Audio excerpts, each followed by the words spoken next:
আসসালামু আলাইকুম। Hero extreme 160 আর 4V নিয়ে একটু মোটামুটি একটা লং রাইডে বের হয়েছি। আমি আর শামীম ভাই আমি নিয়ে বের হয়েছি। এটা শামীম ভাই বের হয়েছে হচ্ছে জিক্সার এফআই এবিএস নিয়ে।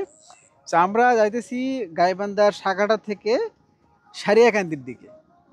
তো এই ভিডিওটা করার মূল উদ্দেশ্য হচ্ছে এখন পর্যন্ত আমার 178 কিলোমিটার রাইড করা হয়েছে টোটাল। তো সব মিলা এই বাইকের এক্সপিরিয়েন্সটা আমার কাছে যথেষ্ট ভালো। অ্যান্ড আমি চেষ্টা করব যে পরবর্তীতে মানে সময়ে সময়ে আরও আপনাদেরকে আপডেট দেওয়ার জন্য।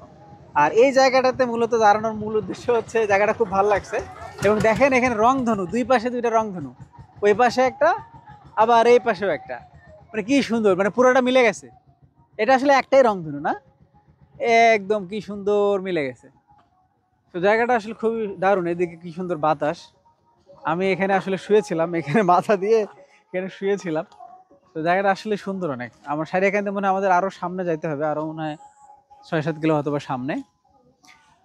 বাট হ্যাঁ, এখন পর্যন্ত হিরো এক্সট্রিম 160 আর আমার কাছে যথেষ্ট ভালো সার্ভিস আমাকে দিচ্ছে। এখন পর্যন্ত আমি আনহ্যাপি হওয়ার মতো মানে কোনো কিছু পাই নাই এখন পর্যন্ত।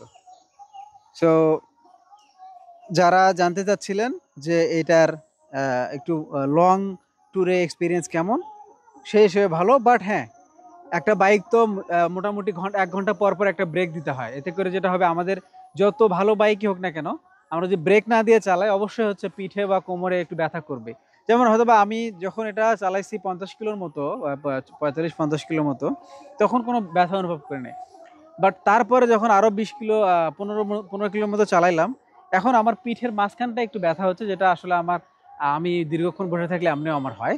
তো আমি মনে করি এটা বাইকের ওরকম ভাবে দোষ না। সো এই মোটামুটি লং ট্যুরে আমি এই বাইক নিয়ে হ্যাপি। তো সবাই ভালো থাকবেন, দেখা হবে পরবর্তী ভিডিওতে। আসসালামু আলাইকুম।